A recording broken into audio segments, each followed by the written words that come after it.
Hi, everyone. Welcome to the Riot Lunch and Learn series, the place where we feature all of Riot's partners. My name is Caroline Griffin, Director of Operations for the Riot organization, and I'm super excited to have Dr. Zeydy Ortiz and Rob Montalvo here with us today to talk about digital twins. They are both with the DataCrunch Lab group. Just a couple of quick reminders before we get started.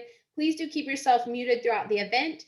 If you do have any questions, you will be able to have all of those answered at the end if we have time. Just put those questions in the chat box and we'll make sure to get to them. Another quick reminder, this session is being recorded. It will be posted to Riot's YouTube channel and then posted to the meetup group where you signed up for this event. And then the last just quick reminder slash tip is that we do have an interactive polling question later today. So you will be able to use that polling feature. If for some reason you're not able to get it working, no worries. You can answer the polling question via the chat box. And the last reminder is that the best way to view this presentation is in speaker view. That will give you the full slides, and then either Dr. Ortiz or Montalvo, Rob Montalvo as they're speaking. But without further ado, I know you are here to hear from DataCrunch Lab, so I will hand it over to them. Thanks for being with us. Thank you very much, Caroline, for that introduction and for the opportunity to reach your audience. In the past, we've been consumers of many different Lunch and Learn sessions, and this is our first time presenting at a Riot Lunch and Learn. We certainly hope it won't be the last one. Shameless plug, last year we were fortunate enough to be able to participate or have been selected to participate in the Riot Accelerator program. And I just wanted to say that if you are considering submitting, if you are considering participating, don't think about it, just do it. You will find a great group of people that are willing to give you a helping hand. Lots of smart advisors that really want you to succeed and will do everything in their power to help you. We found a great supportive community, a group of people that we could bounce ideas off of and receive a lot of feedback, and it was a great experience. Highly recommended. Before jumping into the presentation, I'd like to take a minute to tell you a little bit about ourselves and about DataCrunch Lab. Both Zeydy and I have been in the Triangle since 1994. We both started our careers at IBM. Most of my experience has been as a software developer and as a team leader for companies like IBM, Ericsson, Alcatel Microelectronics, BlackBerry, Qualcomm, Cisco, as well as other smaller companies. Zeydy joined IBM as a performance engineer right after college, after earning a PhD in computer science from NC State. As a performance engineer, Zeydy worked in developing models to predict characteristics of new and upcoming systems based on Intel processors. The output of those models was used to help the business make strategic decisions. In 2014, her group was sold to Lenovo, and a little more than a year after that, DataCrunch Lab was started. We are a services and technology development organization providing customized solutions that leverage data science, machine learning, artificial intelligence, and Internet of Things. We provide consulting services, integration services, as well as custom design and implementation of solutions. Our overarching goal at DataCrunch Lab is to transform operations with data and AI. With that said, let's take a quick look at what we will be covering today. In today's presentation, we will provide an introduction to digital twins, discuss some use cases, and briefly discuss how we built a prototype digital twin for the Department of the Navy as a tool for condition-based maintenance of some systems aboard one of their frigate vessels. We structured the presentation in such a way that we will have a few minutes at the end for Q&A. As the presentation progresses, however, feel free to enter your questions. If we don't get to your question towards the end of the presentation, we will make it a point to get back to you. Without any further ado, Zeydy, please take it away.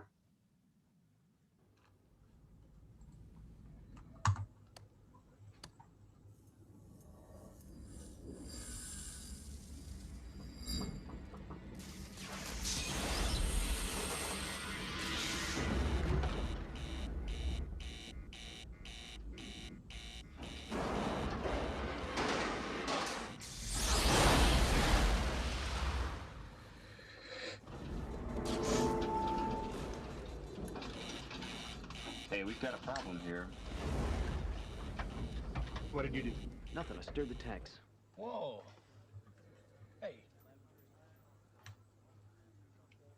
This is Houston. Say again, please? Houston, we have a problem. We have a main bus B undervolt. We've got a lot of thruster What's the activity story here, with the computer Houston. now? It just went offline. Oh, there's another master alarm, Houston. I'm checking the quad. Christ, there was no repress valve. Maybe it's in quad We've C. got a computer I'm restart. gonna reconfigure the RCS. We've got a The way ping these things light. fire doesn't make any sense. We've got multiple caution and warning, Houston. We've got to reset and restart. All right, I'm going to SDS. Jesus. Flight, the heart rates are skyrocketing. Ecom, what's your data telling you? O2, tank 2, not reading at all. Tank 1 is at 725 PSI and falling. Fuel cells 1 and 3 are, oh boy, what's going on here? Flight, let me get back to you. Flight GNC? Flight, they're all over the place. They keep yawing close to gimbal lock. I keep losing radio signal. Flight, their antenna must be flipped. 22, they're gonna have to do it manually if they do One at it a all. time, people. One at a time. One at a time. Ecom, is this an instrumentation problem, or are we looking at real power loss here? It's reading a quadruple failure. That can't happen. It's got to be instrumentation.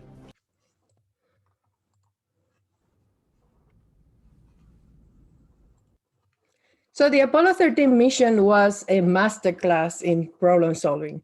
They had an accident, an explosion in the oxygen tanks, and had critically damaged their main engine and left their valuable oxygen supplies leaking into space.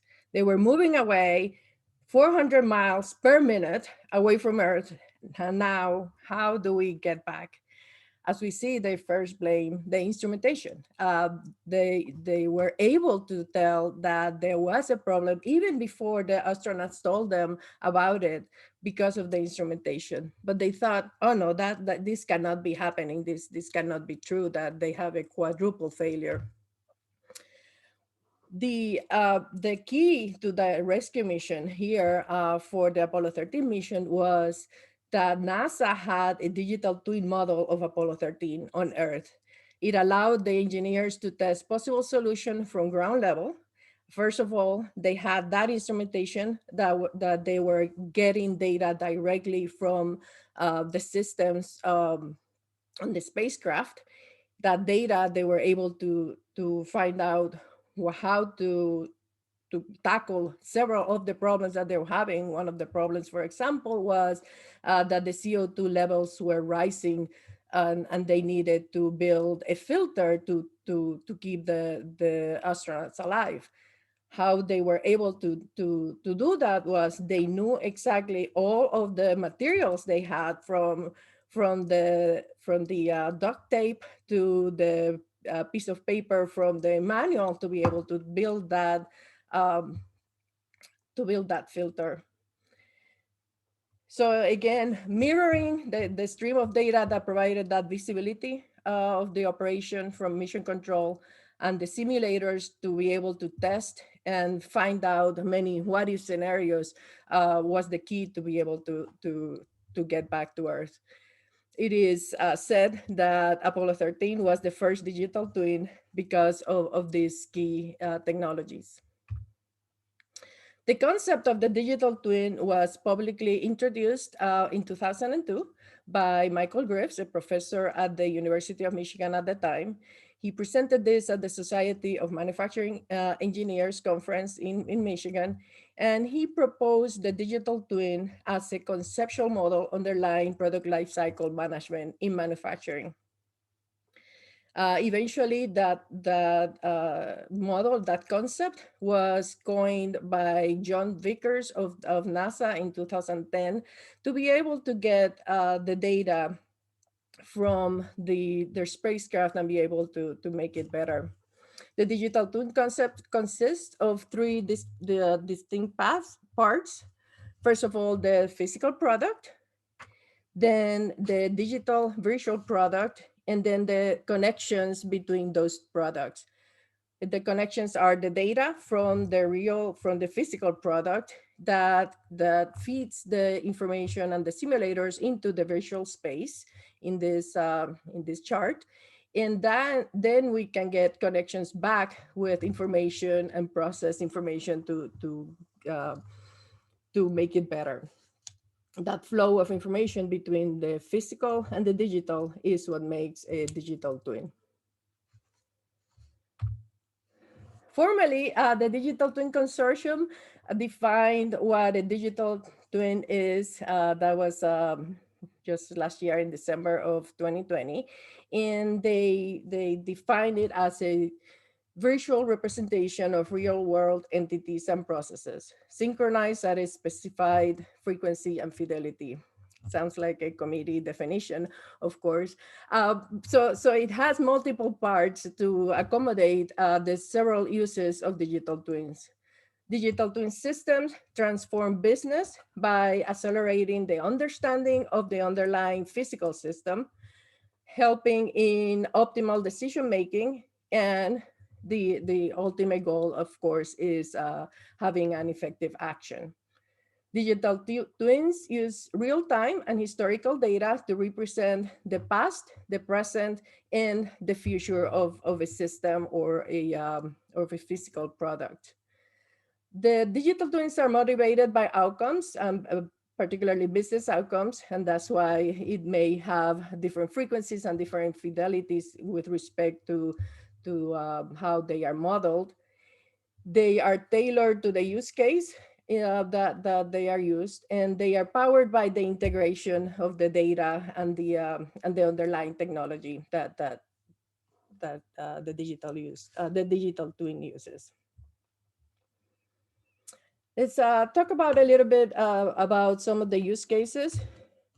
Formula One racing, of course, performance is everything, and they want to squeeze out every little bit of performance out of the parts and out of the products that they use in racing. So for many years, they have been instrumenting their vehicles and using that data to make it the parts and everything better. They use the digital twin technology to close the feedback loop from the design of the parts to the use of the part, the manufacturing of those parts, and then the use in the field to get back again to how to make it better and improve performance.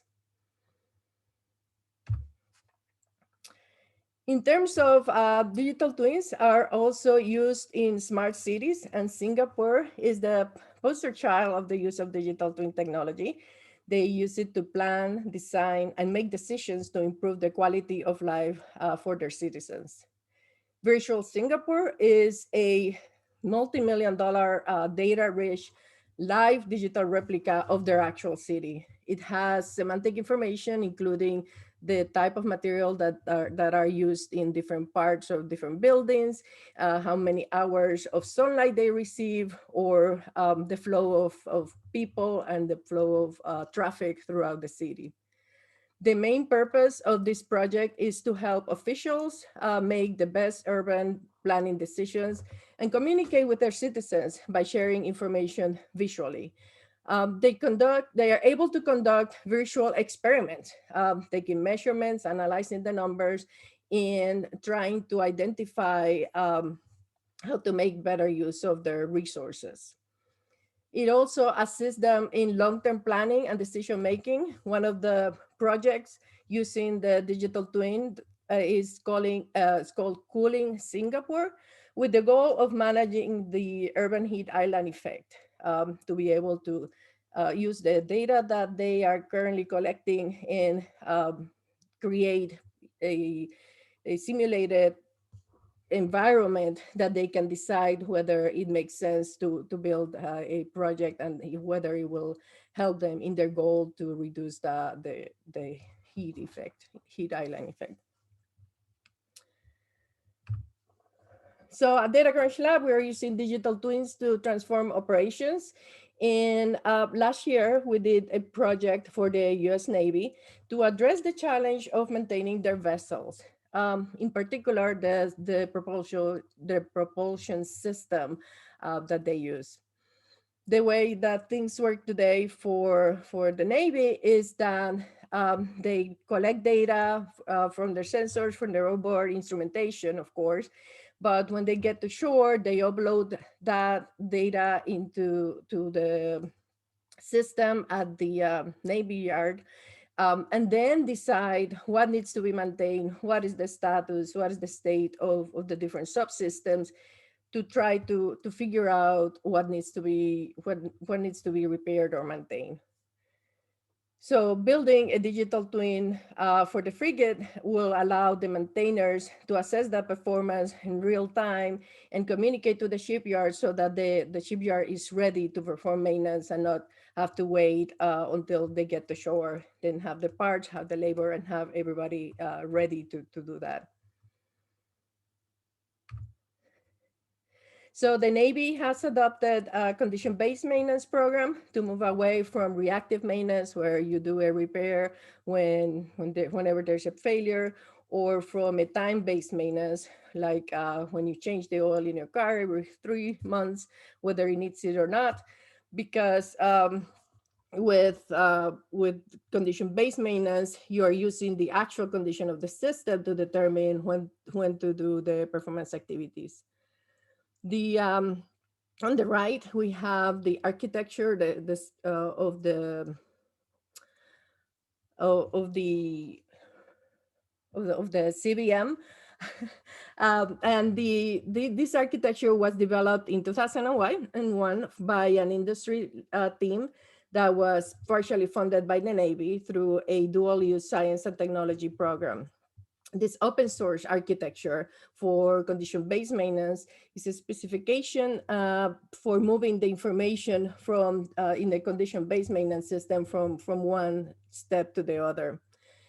This is an implementation of an ISO standard number 13374, which is a functional specification for condition monitoring and diagnostics of machines.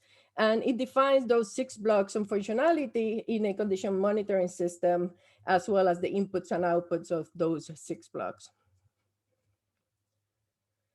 Like I mentioned, we were looking at the naval propulsion system, and the frigate, the Navy frigate, is characterized by a combined diesel, electric, and gas propulsion plant that is based on the LM 2500 gas turbine. That gas turbine drives 2 propellers through a cross-connected gearbox, and it has also has an electric propulsion motor that is mounted on 2 shaft lines, and then you have 2 clutches that allows the possibility of using the 2 different type of prime movers, the electric or the gas propulsion. The vessel is already instrumented to collect measurements from different parts of the system, from temperature, pressure, thrust, speed, and many other measurements, 25 in total. And we, in our project, we leverage that data to build the digital twin. So Rob will talk to us about the implementation of the data acquisition platform. Thank you, Zeydy. Caroline, this will be a great time to bring up that polling question that we talked about at the beginning. Everyone feel free to wait until I cover the material here, and then please help us decide by responding to the poll. So in this slide, we see 2 blocks of software that make up the ingestion platform of our prototype. Dito at the top, Hono at the bottom, to the right of the OCVM framework blocks. So going back to the Dito and Hono, these are both our projects from the Eclipse Software Foundation. They're both implemented in Java. They're both very active and very well maintained. Most of the contributions, these are open source projects, by the way. Most of the contributions have come from Bosch, the software, the giant German company that does appliances and does industrial equipment and sensors and gateways and all kinds of different things. They did the projects internally and open sourced them. They've been in open source for more than 2 years. Specific to Hono, Hono provides the connectivity piece. According to their website, the claim is that Hono supports millions of devices or has the capability to support connectivity with millions of devices. It is designed to connect large numbers of IoT devices. It is a microservices-based architecture and uses a reactive programming model to allow for scaling out horizontally. That translates into large capacity, great scaling ability.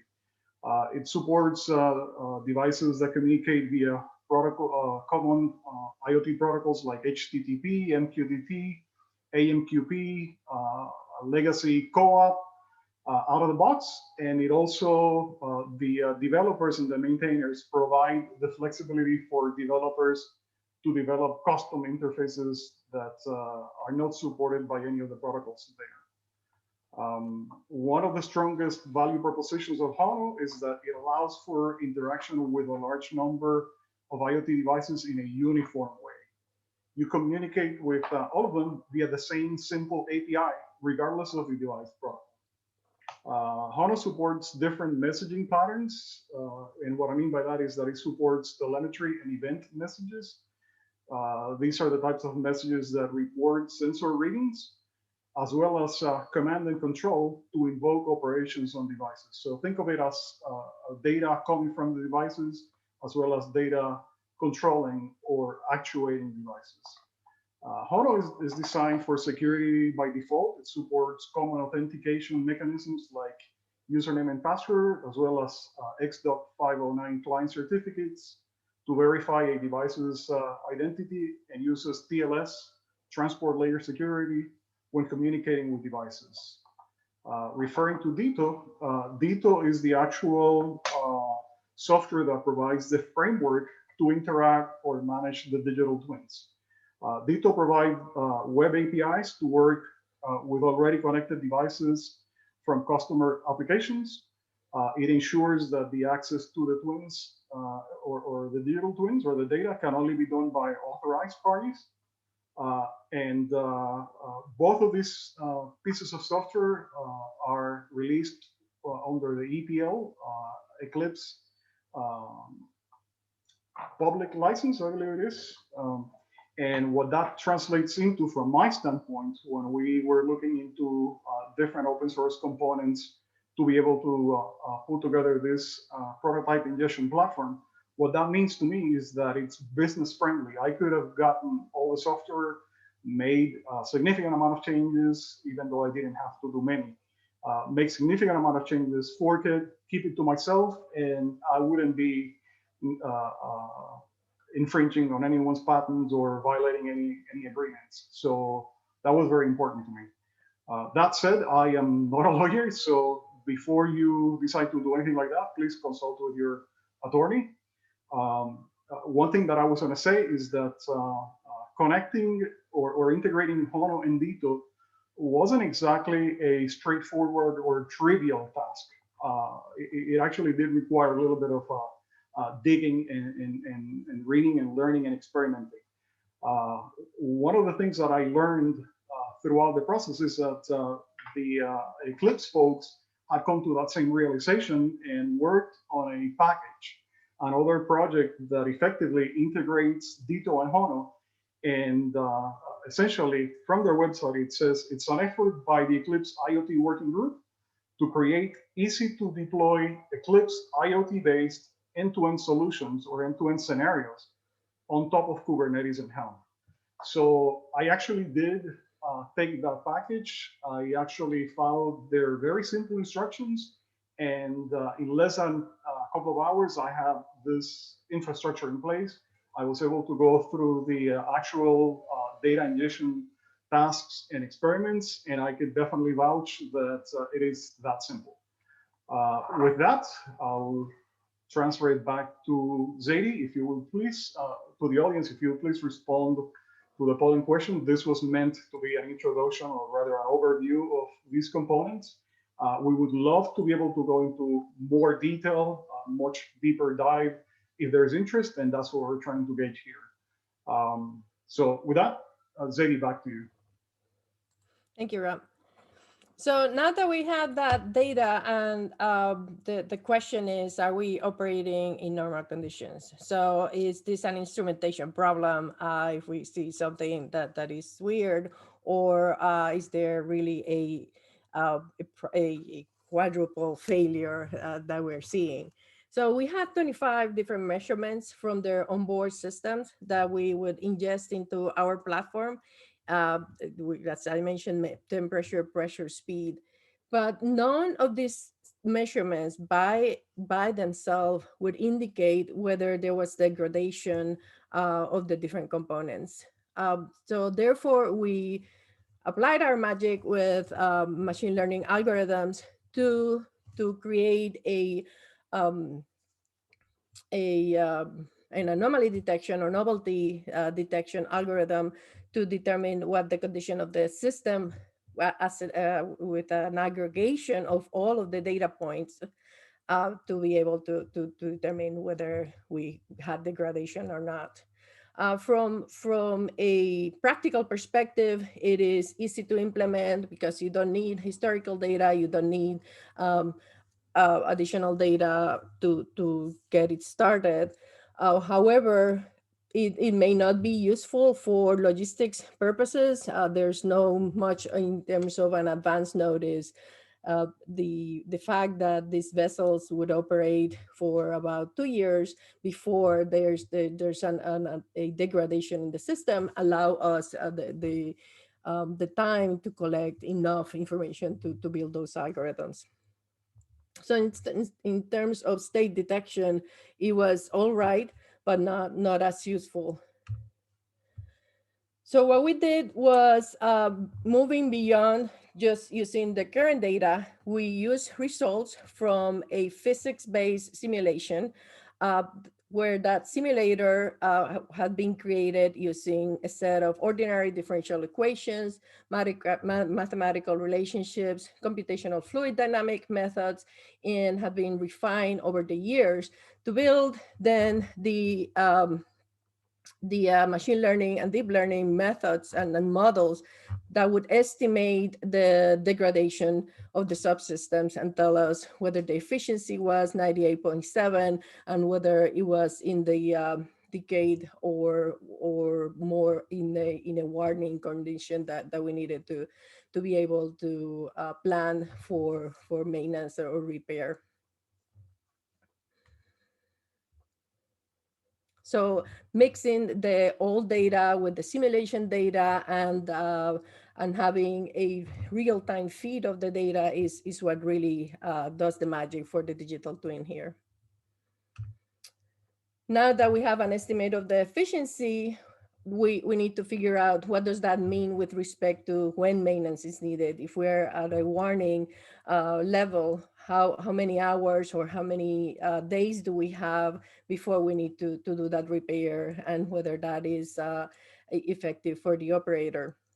So a prognostic assessment is usually an estimate of the remaining useful life of a part or a calculation of the mean time to repair. And this is part of what we did here. Let me show you a view of how we put together the digital twin implementation. This is basically the dashboard that shows the monitoring, the telemetry of the data that we were ingesting in our platform with some kind of visualization capability. We also had the assessments of the efficiency of the different parts, and all of the data, including the advisory generation with respect to when to do maintenance and when to do repair.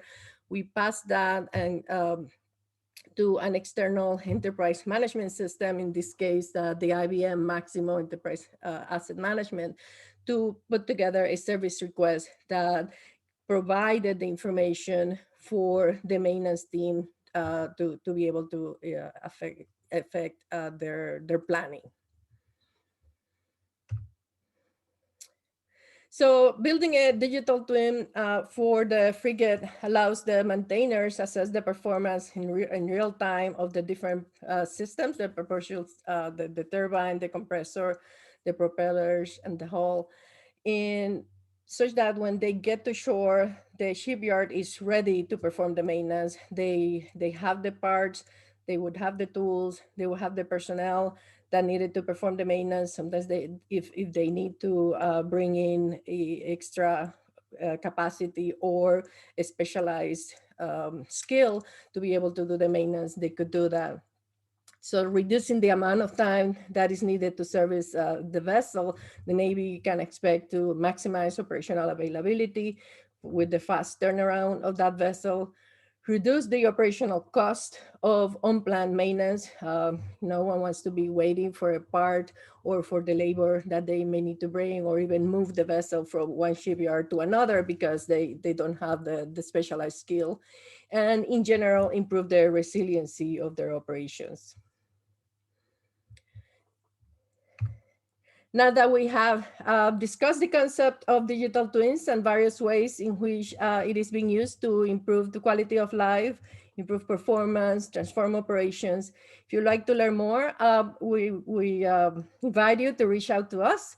We recently joined the Digital Twin Consortium, and they provide webinars for members and for non-members. There's actually one tomorrow on the open source collaboration to drive adoption of digital twins. And there's the bit.ly in there for you to check it out and learn more if you're available. Later this month, we will be having a technical in-depth discussion on the machine learning algorithms for improving asset maintenance at the Predictive Analytics World Conference. This is a paid conference, but there's a 20% off the price of the conference. But if you are interested, contact us. We have 2 complimentary passes that we can pass along to anyone that may be interested. So let us know. And before we take questions, I wanted to acknowledge the tremendous help and the feedback from our mentors and collaborators through the Riot Accelerator program. Of course, Tom and Rachel were very, very instrumental in the growth of our skills in the business.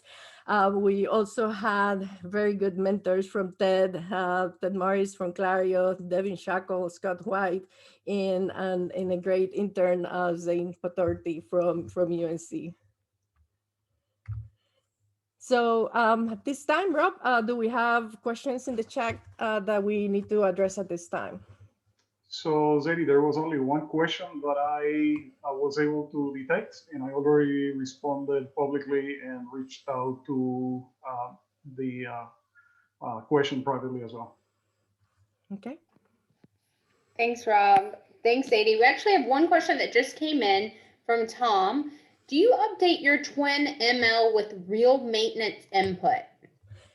Yes, the goal and the activity here is that these are both the physical and the digital twin are kind of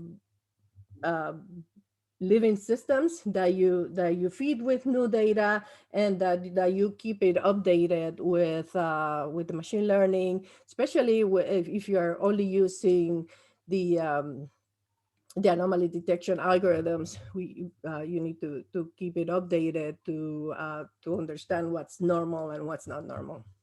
Yes. Thanks, Zeydy. If anyone has any other questions, please feel free to use the chat box, or you can also unmute yourself and ask live if you'd like. I did drop the info at datacrunchlab.com.